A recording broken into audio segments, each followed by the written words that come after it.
bienvenida a la casa del Señor, al templo donde alabamos el nombre de Jesucristo. Aleluya. Gloria a Dios. Yo creo, hermanos, que nuestro Dios tiene nuestras vidas en sus manos. Yo creo que somos parte de la obra del Señor. Y Dios es un Dios de promesas, es un Dios que cumple su palabra y está al pendiente, hermanos, de nuestras vidas. Así es que el hecho de que usted esté aquí en la casa del Señor, seguramente es porque el Señor, hermanos, lo ha permitido y usted, hermanos, ha querido estar aquí para alabar el nombre del Señor. Le invito a que allí donde está en su lugar, ¿por qué no me hace el favor de cerrar sus ojos un momento nada más? Cierre sus ojos. Gloria a Dios. Vamos a despegarnos un poquito de nuestro entorno, tratando de aislar toda influencia humana exterior, y así con los ojos cerrados podamos manifestar al Señor una oración sincera, una oración del corazón, para que el Señor pueda aprovechar este tiempo y edificar nuestras vidas. Padre, en esta hora, Señor, nos acercamos delante de tu trono de la forma y de la manera más conveniente. Dios, queremos que la realidad de tu presencia personal cerca de nuestra vida, Señor, sea una realidad.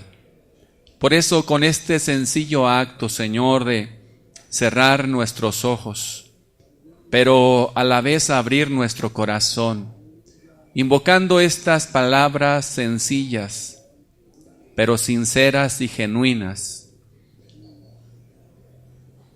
Señor, invitando que tu presencia esté con nosotros y que tú, Dios, edifique nuestra vida conforme sea tu santa y gloriosa voluntad.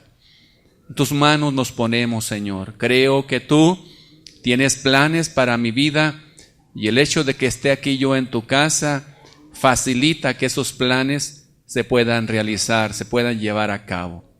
Aquí es donde tú hablas, Señor. Aquí es donde tú recuerdas. Aquí es donde tú, Señor, nos exhortas, nos ministras de una manera especial. En tus manos, pues, nos ponemos. Muchas gracias. Amén y amén. Gloria a Dios. ¿Puede ocupar su lugar, hermanos?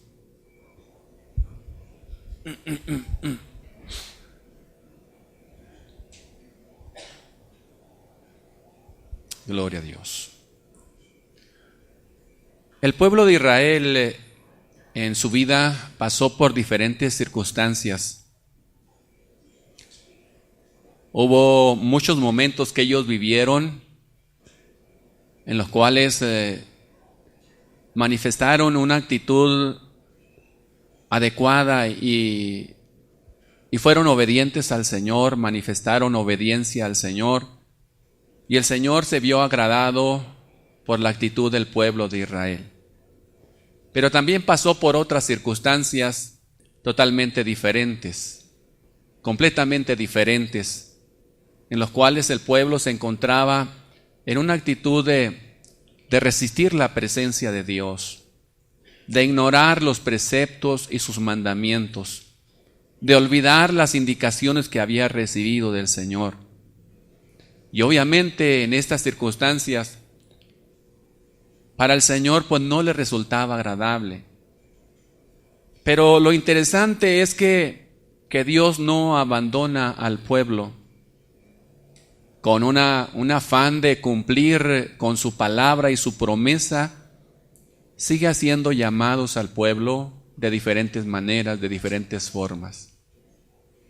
Y en una de las ocasiones en que el pueblo del Señor, el pueblo de Israel, se encontraba en esta situación con intención de vivir lejos de su presencia, con la intención de buscar alianza con los humanos, con intención de encontrar cobijo y protección en otro semejante, olvidándose de que tenía la promesa de que el Señor era su protector, era su guía, era su esperanza, y si decidían poner su confianza plena en el Señor iba a cumplir su promesa, no importando que las circunstancias se antojaran bastante o sumamente difíciles.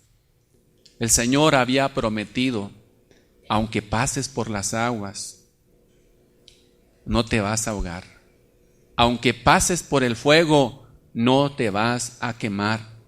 No le había dicho al pueblo ni nos ha dicho a nosotros que no pasaremos por las aguas, que no pasaremos por el fuego, pero aun cuando estemos en esas circunstancias, el Señor nos iba a proteger y nos iba a guardar. El pueblo se había olvidado de ello y entonces había encontrado cobijo o buscaba cobijo y protección en los semejantes. Viendo Dios el pueblo en estas circunstancias, se manifiesta. Yo me imagino que dice: voy a hacer manifiesta mi presencia. Y en una ocasión que se estaba celebrando un servicio en el templo, permítame así ilustrarlo, y que se encontraba gente allí en el templo que había acudido al llamado de reunirse para adorar a Dios, dijo Dios: me voy a manifestar ahí, me voy a dar a conocer, voy a recorrer el velo para que me puedan contemplar y hacer un llamado para ver quién se pone en mis manos y yo pueda usarlo como instrumento para enviarlo a este pueblo que está en estas circunstancias. Quiero hacerle un llamado al pueblo, quiero intervenir en su vida para manifestar mi inconformidad por lo que están haciendo, pero a la vez decirle que si se vuelven, hay esperanza para ellos. Y el Señor se manifiesta en esta ocasión en el templo, y alguien que estaba allí en el templo adorando no por compromiso, no simplemente por haber cumplido una invitación, sino que yo puedo imaginar a este hombre que estaba en el templo, había acudido con todo su corazón a adorar a Dios. Y el Señor decidió manifestarse, y este hombre que estaba allí en el templo pudo observar, pudo ser confrontado con esa hermosa y preciosa visión. Eso fue un parteaguas para su vida. Cambió sus expectativas, cambió su vida entera y completa. Esa experiencia que tuvo este hombre. Pudo ver a Dios, pudo escuchar a Dios, pudo sentir que su corazón se cernía, y ahí él pudo aceptar el compromiso de ser instrumento en las manos del Señor, aceptar el llamado que Dios hacía para ir a avisarle, a exhortar, a ministrar a ese pueblo para que no siguiera por ese camino. Esta experiencia es narrada en el libro de Isaías, capítulo 6. Usted lo ha escuchado o lo ha leído muchas veces. Y es donde yo quiero centrar mi reflexión en esta tarde. Allí en el capítulo 6 de Isaías, si usted pudiera abrir su Biblia y leer conmigo esta parte de la Escritura, que tomaré, hermanos, para hacer una reflexión, para comunicar algo que Dios puso en mi corazón y que,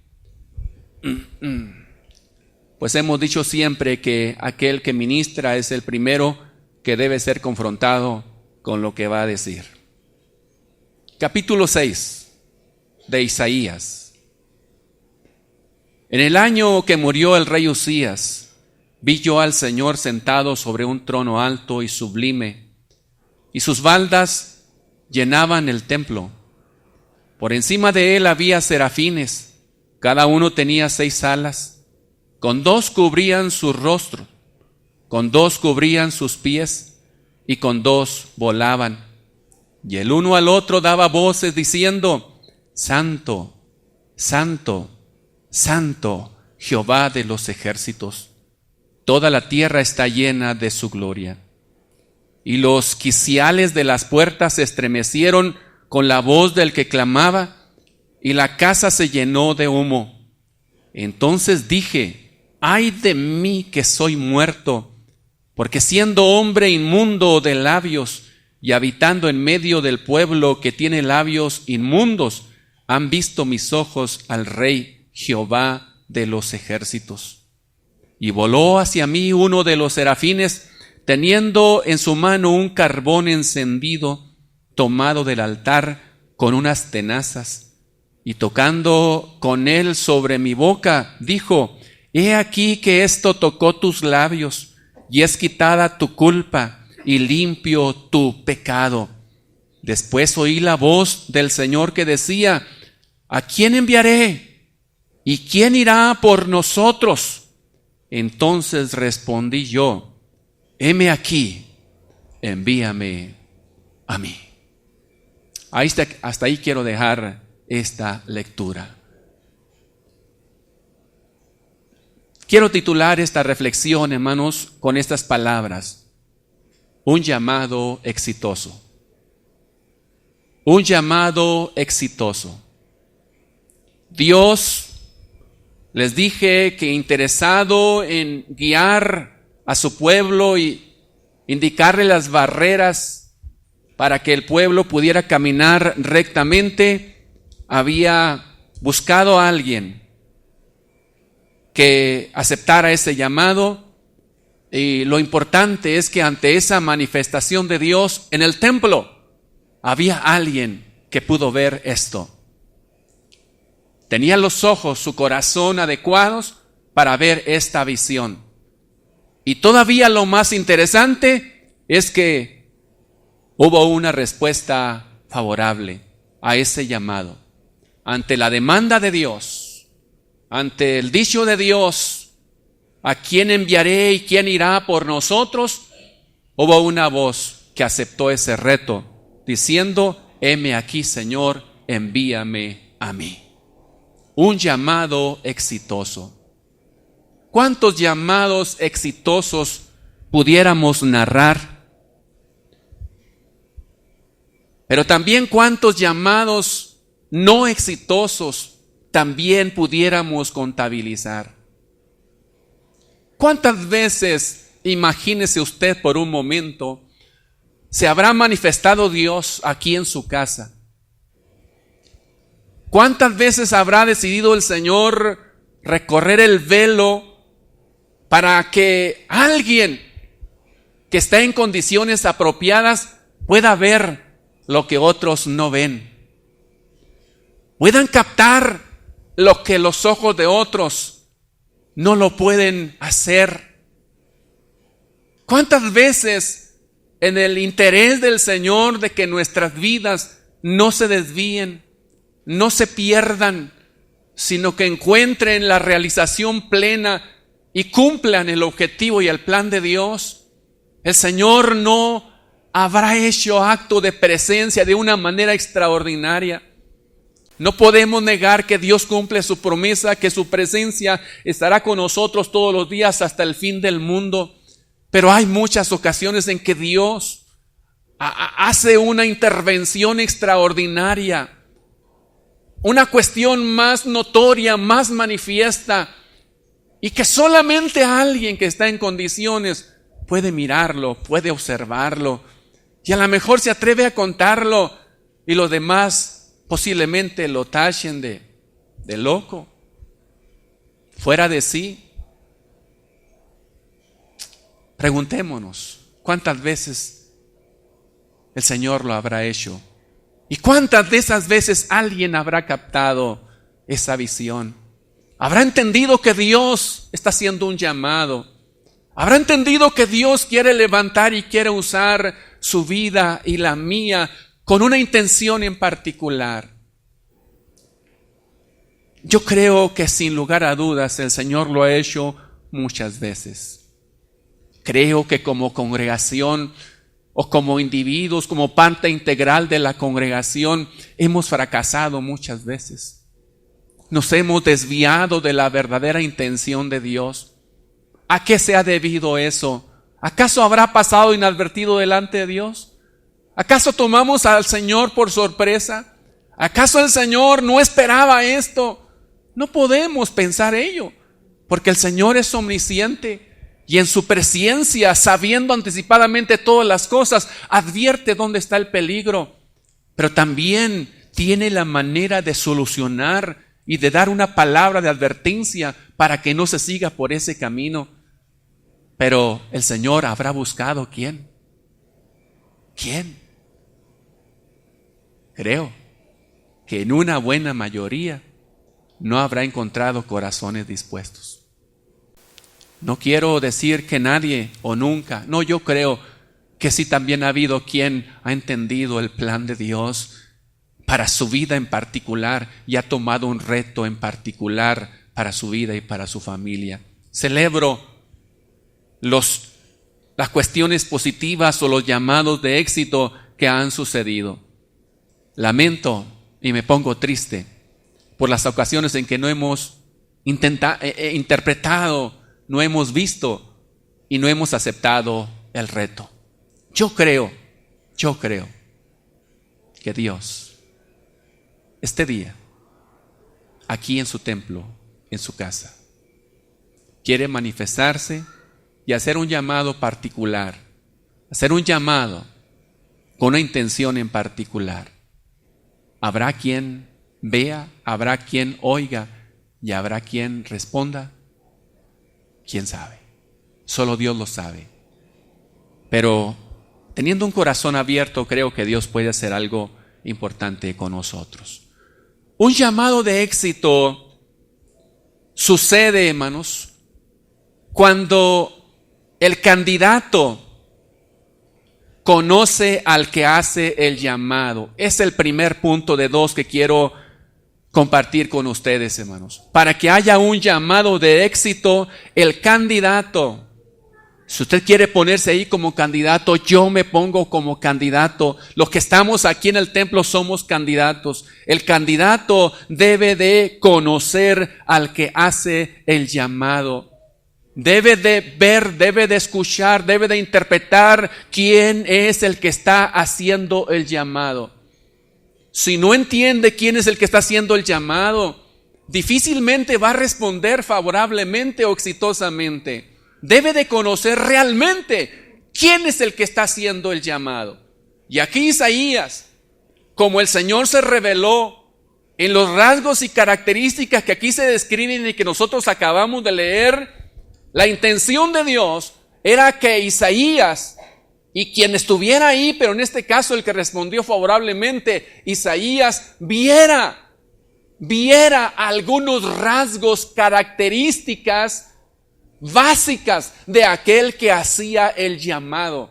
No era cualquier persona, no era cualquier individuo, era alguien, pero que debería de conocerlo aquel que era candidato. Por eso quiero compartir con ustedes algunos rasgos que aquí descubro que pasan inadvertidos con simples palabras, pero tienen un gran significado. En primer lugar, dice allí el primer versículo: vi yo al Señor. La primera palabra subrayada aquí.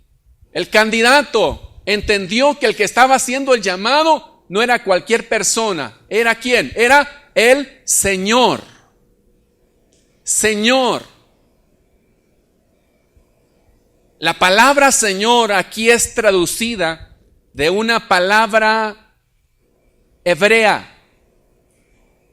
Esta palabra hebrea se translitera con la palabra Adonai. Y era la palabra que usaba el pueblo de Israel para no pronunciar el nombre de Dios. porque ellos tenían una reverencia especial y no se atrevían a pronunciar el nombre de Dios, porque decían ellos, podemos hacer uso del nombre de Dios en vano, y no querían correr ese riesgo. Entonces la instrucción que habían recibido: cuando ustedes vayan a pronunciar el nombre de Dios, en lugar de pronunciar el nombre de Dios, digan esta palabra. Y la palabra sustituta era la palabra Adonai.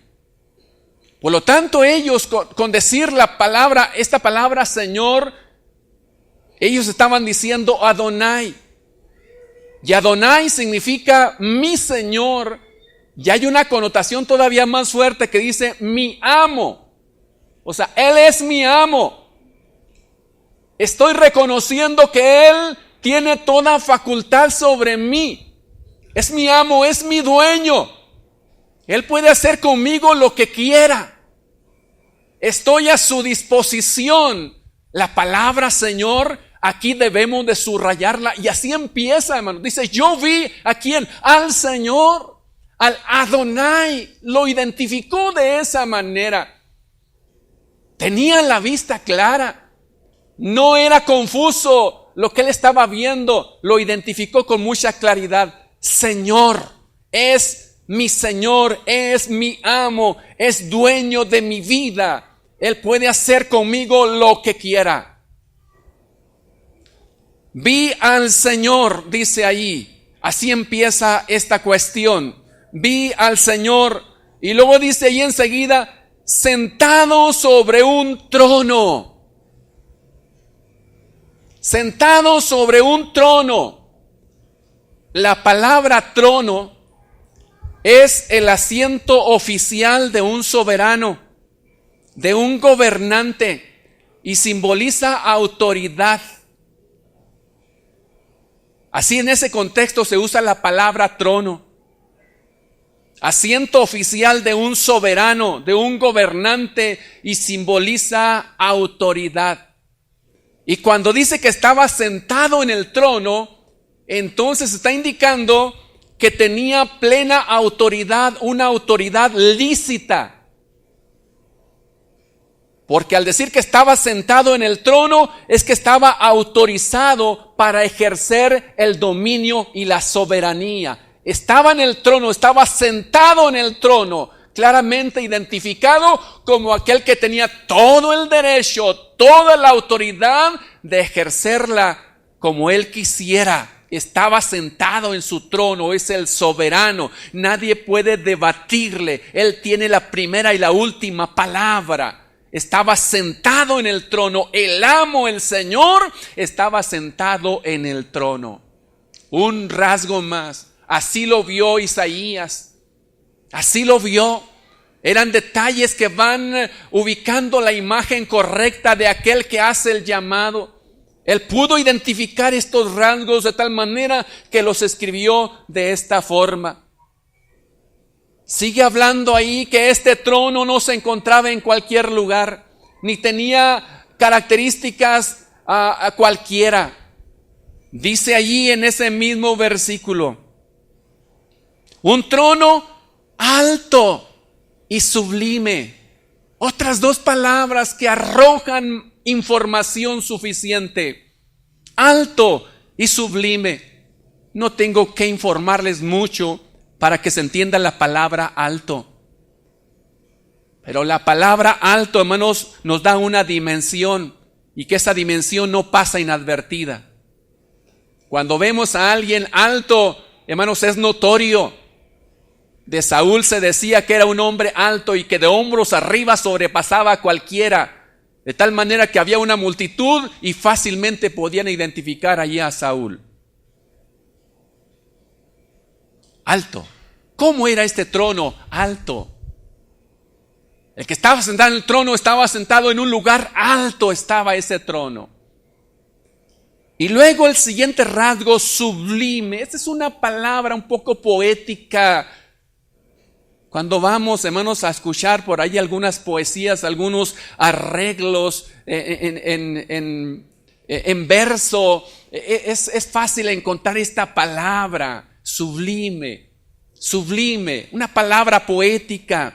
¿Qué significa la palabra sublime? indica de extraordinaria belleza. Una belleza extrema que es capaz de llevar al espectador a un éxtasis más allá de su racionalidad. Un trono alto y sublime, de tal manera que el que podía captar y ver al Señor sentado en el trono, alto y sublime, se quedaba extasiado, mirando la belleza, la hermosura de ese trono. No ha habido otro trono sobre la tierra seguramente como el trono que había contemplado ahí Isaías, el trono de Dios. Ni siquiera ese trono que en la actualidad, a través de esa serie que algunos a lo mejor han visto, ¿verdad? O estoy hablando cosas que no. Hay una serie por ahí, creo que es Juego de Tronos, ¿verdad? Muy famosa y que es ya la primera y la segunda y la cuarta y la quién sabe qué cuántas veces. Ahí ocasionalmente, en una ocasión, hermanos, vi en el canal una partecita solamente de esa serie, algo interesante. Y creo que ahí hay un trono que le llaman el trono de hierro, creo, por ahí, ¿verdad? Y es atractivo, es impresionante ese trono. Y hay, hermanos, interés de diferentes personas para ocupar ese trono. Pues aunque sea ese trono muy en la actualidad y que ha llamado la atención de muchos, de tal manera que allí en la computadora puse la palabra trono a ver qué detalles encontraba, hermanos, internet, casi todas las opciones que me decían ahí, Juego de Tronos y Juego de Tronos y Juego de Tronos, ¿verdad? O sea, refiriéndose a esa serie. El trono que aquí se contempla es sublime, más allá, hermanos, de cualquier belleza, de cualquier hermosura humana. Sí, cualquiera que lo veía se quedaba extasiado. Dice, más allá del razonamiento. No podía razonar cómo comprender la belleza y la grandeza de ese trono. ¿Quién la pudo contemplar? Seguramente había más personas ahí con Isaías, pero Isaías pudo contemplar todo ello y de esa manera entender quién era ese que estaba ahí. Porque todo el contexto nos indicaba que el que estaba ahí no era cualquier persona.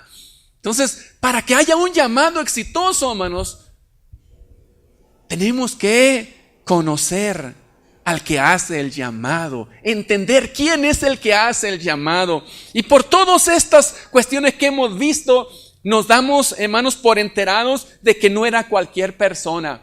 Era alguien que poseía autoridad plena. El que estaba haciendo el llamado era el indicado. No había ningún usurpador, no había margen de error, no había quien pudiera estar ocupando un lugar que no fuera el correcto. El que hace el llamado es el adecuado, es el indicado. Y así lo interpretó este hombre, Isaías. Pero no lo es el todo.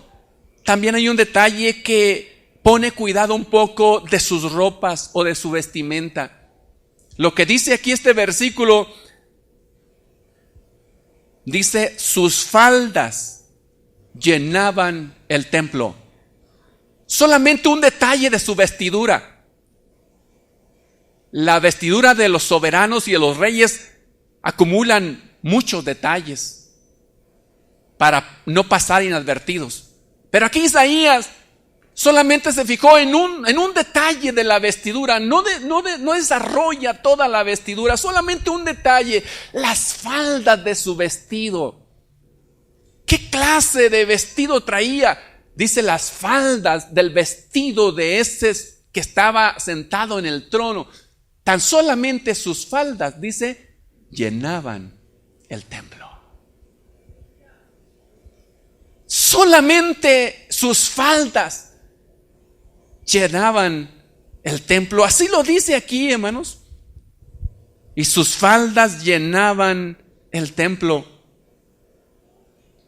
La palabra llenaban, en su aplicación amplia, significa colmar, desbordar. Por lo tanto, podemos decir que esta parte de su vestidura era extraordinaria, majestuosa. No había comparación. sin detenerse en la calidad de ese material, sin detenerse en analizar los colores y los tejidos. Tan solamente el tamaño fue suficiente para impresionar a este hombre. Las faldas llenaban el templo. Solamente sus faldas llenaban el templo. Imagínese toda la vestidura y toda la esencia de su presencia que no será capaz de llenar, hermanos. Si del Señor Jesucristo te dice que solamente la orilla de sus faldas o de su manto fue capaz, hermanos, de secar una fuente que por muchos años había estado escurriendo sangre de aquella mujer. Tocó solamente el borde de esa falda y aquello desapareció. Fue llena completamente esa mujer. Solamente sus faldas llenan el templo. Yo de repente me sorprendo cuando somos muy atrevidos y decimos: Señor, yo quiero verte cara a cara. Quiero que tu gloria llene mi vida. Quiero que tu esencia entre en mi ser. Si tan solamente tocara, hermanos, el borde del manto de su vestido nuestras vidas, creo que se desharían, hermanos. Creo que nos desbarataríamos allí en su presencia. ¿Qué será si hablamos de su gloria, hermanos? ¿Qué será si hablamos de su totalidad de esencia? Por eso digo, de repente somos muy atrevidos, somos muy osados, pero Dios nos conoce y nos perdona. Pero también, hermanos, no siempre estará en disposición de tolerar nuestras aseveraciones. Nos da tiempo, claro que sí, es paciente, pero también pide que nos preparemos y seamos más entendidos y entendamos mejor cómo comunicarnos con Dios. ¿Qué actitud guardar delante de su presencia? Sus faldas llenaban el templo. El Señor se sigue revelando. Permitió que lo vieran en su trono. Permitió que vieran cómo era el trono y parte de su vestimenta, cuando menos las faldas. Pero si volteamos a ver un poquito el contexto, podemos descubrir otros detalles. Y esto inicia allí en el versículo 2. Por encima de él había serafines. Había serafines, había ciertos personajes ahí. ¿Quiénes eran estos personajes cuyo nombre se consigna aquí como serafines? Los serafines. ¿Quiénes eran los serafines? Podemos definirla como criaturas angelicales de un alto rango, poderosos. Si un ángel en sí es poderoso, según el rango que se ha ubicado ahí para clasificar las criaturas angelicales y decir que hay ángeles, hay arcángeles, hay serafines y hay querubines, por lo menos el serafín en este rango de clasificación humana pudiera ser el tercer lugar de importancia. Si un ángel tiene poder y tiene capacidad para hacer cosas extraordinarias, un arcángel que reposa en él mayor autoridad, ¿qué será en un serafín que tiene un rango todavía mucho más arriba? Había serafines ahí, serafines, estas criaturas angelicales poderosas. ¿Qué estaban haciendo estas ahí? ¿Cuál era su actitud de los serafines, que son criaturas poderosas, un rango superior? ¿Qué estaban haciendo? Lo primero que descubro yo aquí, que dice que daban voces. Sí, daban voces, mencionando un rasgo, una actitud esencial de esa presencia. Y este rasgo y esta actitud inconfundible es que Dios es santo. La santidad de Dios, hermanos, es parte de su naturaleza esencial. Jamás el Señor va a renunciar a esta esencia que es la santidad. Por eso el Señor, cuando hace el llamado, dice: sed santos porque Dios es santo. Es una actitud, una cualidad importante de Dios. ¿Y qué es lo que hacen estas criaturas? Dicen santo, no una vez, sino que dicen santo, santo, y no solamente 2 veces, sino que dicen santo, santo, santo. Y por aquí los hermanos que estaban en la dirección cantaron un canto, si ustedes lo recuerdan, que se repite también esta frase: santo, santo, santo. ¿Sabe que en el contexto hebreo, repetir una frase, una palabra 3 veces indica, hermanos, que un grado superlativo, un grado de santidad supremo? Se está, hermanos, acumulando una mayor dimensión de ese rasgo. Por lo tanto, estas criaturas estaban diciendo no solamente santo, sino santísimo, y todavía el grado más arriba de santísimo. ¿Quiénes estaban diciendo santo, santo, y a quién se referían? A ese que estaba sentado en el trono. ¿Se imaginan las criaturas, los serafines, que son criaturas poderosas, pero que entendían perfectamente quién era el que estaba sentado en el trono y le daban el reconocimiento? No 1, ni 2, ni 3 veces, diciendo: tú eres santo, santo, santo, santo. Algunos escritores le han llamado a esta triple expresión el trisagión,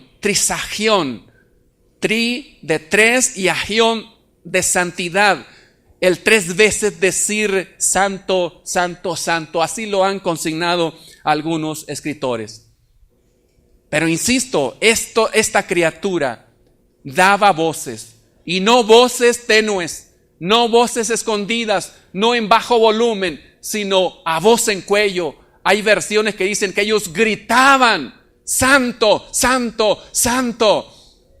Gritaban. Y creo que en el contexto está claro, porque dice que los gritos de estas criaturas, dice, hacían cernir el templo. Los quiciales de las puertas, dice, temblaban. No debemos de confundir, porque parece aquí en detalle que los quiciales temblaban por la voz del que estaba sentado en el trono. No. Dice, los quiciales temblaban por las voces que daban estos serafines. Es la manera correcta de interpretar este pasaje. Imagínense, hermanos. Yo creo que aquí, por más que pudiéramos gritar, no haríamos temblar, hermanos. Pues no. Bueno, no quiero ser pesimista, ¿verdad? Pero reconozco que no tenemos, hermanos, esa capacidad. Aún, hermanos, que nos desgañitemos. Quisiéramos cernir el templo, oiga, sería formidable. Pero bueno, no vamos a meternos en ese punto, ¿verdad? Pero estos serafines, hermanos, hacían ello. ¿Todo por qué? Porque veían el que estaba sentado en el trono. Entonces también el contexto, hermanos, de estas criaturas, el hecho de que están ahí, no solamente se dice porque, ay, de paso les digo lo que estaban haciendo estas criaturas ahí. No, tenía un apartado muy importante, que hacer resaltar al que estaba sentado en el trono, ¿sí? Estas criaturas poderosas, así de poderosas, le estaban rindiendo honor y gloria y pleitesía al que estaba sentado en el trono. Aleluya. Entre más conscientes seamos de que está sentado en el trono, vamos a poner nuestro mejor empeño, hermanos, para darle al Señor una alabanza. No haremos temblar el templo, y yo creo que tampoco Dios espera que hagamos temblar el templo, pero si tan solamente nuestro corazón temblara al pronunciar esas palabras, yo creo que sería un lugar muy especial. ¿Por qué? Porque en el corazón es el centro de un templo, y es el templo nuestro. Y quien habita en este templo es el Espíritu Santo. Hacer temblar nuestro corazón con voces sinceras, llenas de entendimiento. Creo, hermanos, que pudiéramos estar en una actitud de agradar a ese Señor, y a un paso de tomar un desafío fuerte que Dios pone en nuestras manos.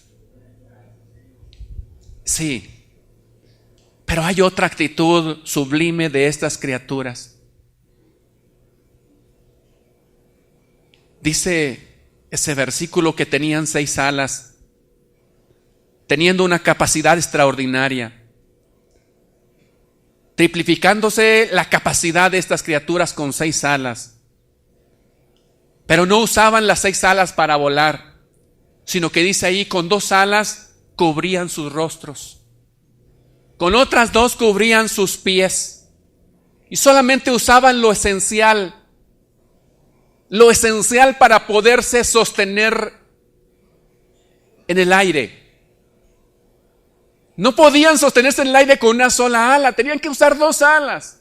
De las 6 alas solamente usaban lo esencial para mantenerse ahí en el aire, pero el resto de su capacidad lo usaba para otra cosa.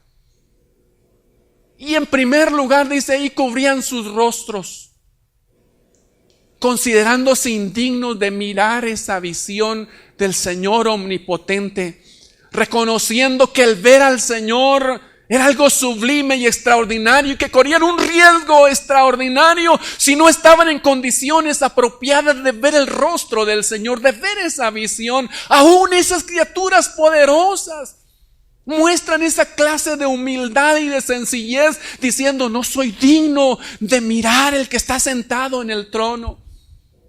Y con otras 2 cubrían sus pies también, otra parte de su cuerpo que pudiera causar pena o vergüenza. Algunos dicen ahí que solamente eran sus pies. Hay otra versión que dice que cubrían de su cintura hacia abajo, indicando que no querían evidenciar parte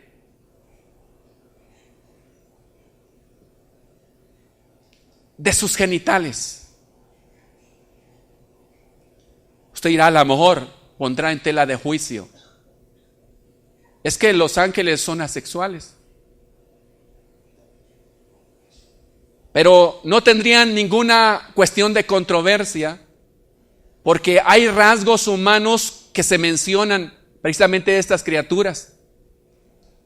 No tendrían por qué tener manos, no tendrían por qué tener cara, no tendrían por qué tener rostro, pero así lo menciona la palabra. Y en esta visión dice que ellos con 2 alas cubrían esa parte que en un momento dado podía traer pena o vergüenza, o pudiera tener una actitud no correcta delante de la santidad de Dios. 2 cosas que tenemos que tener cuidado al estar en la presencia del Señor: ¿qué es lo que miramos? ¿Y qué es lo que dejamos que otros miren? Es algo muy importante en nuestra vida, y que tenemos, hermanos, esta información de estas criaturas poderosas, pero que nos enseñan, hermanos, un acto de humildad suprema y extraordinaria. Esto nos evidencia una vez más que el que estaba sentado en el trono era algo sin comparación.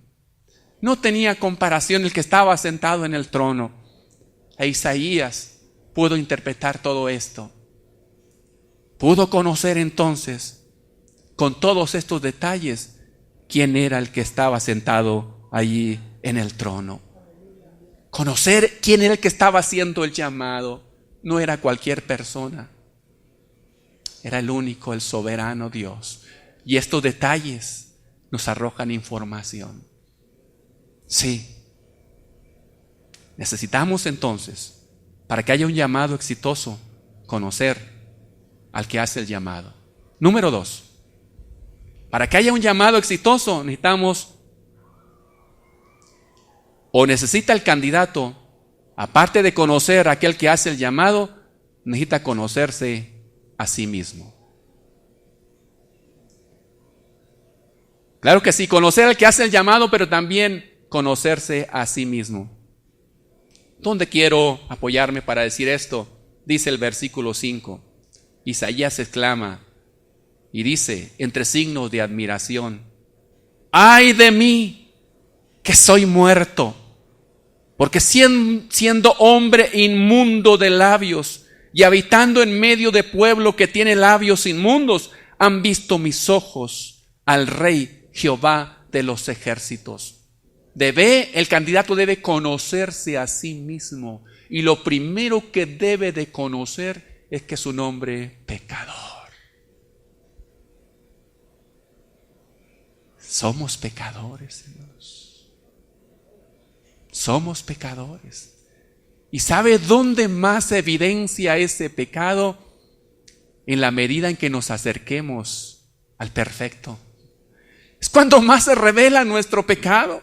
Como Isaías, un gran profeta, alguien que estaba allí en el templo adorando, realmente sintiendo y viendo la majestad de Dios, quiere decir que él estaba en condiciones apropiadas en el templo. Sin embargo, al verse cercano a la perfección, cualquier perfección humana delante de la perfección divina es nada. Por eso el Señor dice, tus mejores justicias son como ¿qué? Como un trapo de inmundicia delante de mí, comparando con mi santidad.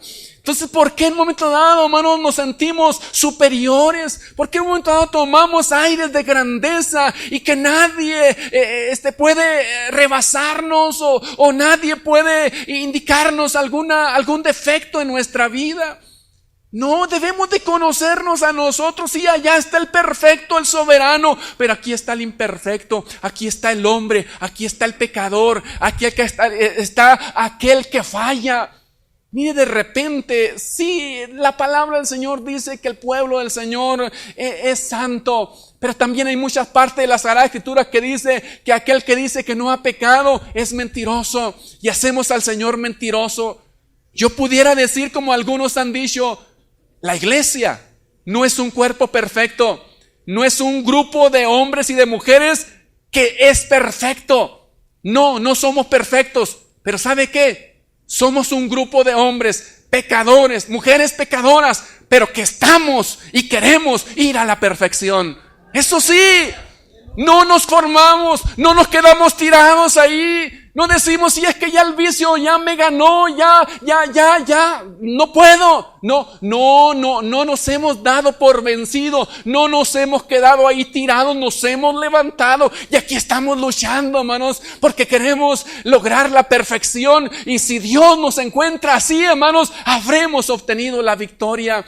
Por lo tanto, yo les animo, pueblo de Dios, no somos perfectos, pero vamos en rumbo a la perfección. Sí, de repente caemos, fallamos, pero no nos quedemos postrados, hay que levantarnos. Por eso aquí, hermanos, Isaías reconoció que era pecador, pero también conocía que algo faltaba en su vida y Dios se lo proveyó. Por lo tanto, puedo decir que para conocernos a nosotros mismos debemos de reconocer que somos pecadores, pero también debemos reconocer que hay medicina para ese pecado. Aquí dice que uno de los serafines fue al altar con unas tenazas, tomó una brasa que estaba encendida allí en el altar del holocausto, del sacrificio, y va hasta Isaías y la pone allí en su boca, en sus labios, y pronuncia una palabra diciendo: tu pecado es quitado. Hay solución para el pecado, y aquel candidato debe de saber eso. Hay solución. Debemos de mantenernos en pie de lucha, no ser conformistas. Tú te puedes levantar. Hay solución. No te quedes tirado, no te des por vencido. Hay un carbón encendido que puede quitar tu pecado. Hay un carbón enrojecido, aludiendo a la roja sangre que se derramó en la cruz del Calvario, que dice: la sangre de Jesucristo, su Hijo, nos limpia de todo pecado. Hay solución para su pecado. Hay solución para que usted se conozca perfectamente y esté en condiciones de escuchar esa voz, ese llamado nítido del Señor, y que usted, ya después de esto, usted pueda recibir y aceptar ese llamado y lanzarse a hacer la obra del Señor. Ese carbón encendido es una alusión clara al Salvador, aquel que dio su vida en el altar del sacrificio, en el altar de la cruz, por usted y por mí. Debemos de reconocer que hay solución para nuestro pecado. Solo así, de esa manera, reconociendo que somos pecadores, reconociendo que hay solución para mi pecado y aplicando esa medicina para mi pecado. Solamente así podremos escuchar con fuerza el llamado del Señor. Podemos ver esa visión clara y entonces escuchar con nítida voz el llamado del Señor diciendo: ¿a quién enviaré? ¿Y quién irá por nosotros? Es interesante este llamado, porque con todo lo que hemos dicho de la majestuosidad de Dios, de la grandeza de Dios, Él posee toda autoridad, todo dominio y puede hacer un señalamiento directo, llamarnos por nombre y decirnos: fulano de tal, mencionar por nombre: conozco tu vida desde antes de la fundación del mundo, conozco todo tu proceder, conozco quién eres, por lo tanto te mando que vayas y hagas esta obra. Y si rehusas hacerlo, ya sabes lo que te espera. Hago una pregunta: ¿había podido haber hecho eso el Señor, que estaba sentado en el trono sublime, extraordinario, poseyendo toda autoridad y que las criaturas le brindaban adoración? ¿Había podido hacer eso el Señor, enviar aunque no quisiera a alguien a cumplir un mandato de Dios? Está claro, la respuesta es sí. Dios lo puede hacer, pero el llamado, a pesar de que tenía esa facultad del Señor, hace un llamado voluntario. Un llamado voluntario con las palabras: ¿a quién enviaré y quién irá por nosotros? Es un llamado abierto y voluntario. ¿Quién quiere tomar este llamado? ¿Quién lo quiere hacer? Esto me impresiona, hermanos, porque de repente hemos creado una conciencia algo diferente o distorsionada, pensando que Dios hace llamados y ese llamado siempre va a ser directo y que va a mencionar nuestro nombre y nos va a dar la tarea así específica para hacer. Aquí el Señor hace un llamado abierto. ¿A quién irá? ¿A quién enviaremos? Cualquiera puede responder, pero ese que responda es porque ha entendido todo lo que se ha considerado en esta hora. Yo creo que el Señor hoy hace un llamado. Sigue diciendo el Señor: ¿quién irá por nosotros? ¿A quién enviaremos? ¿Y quién irá por nosotros?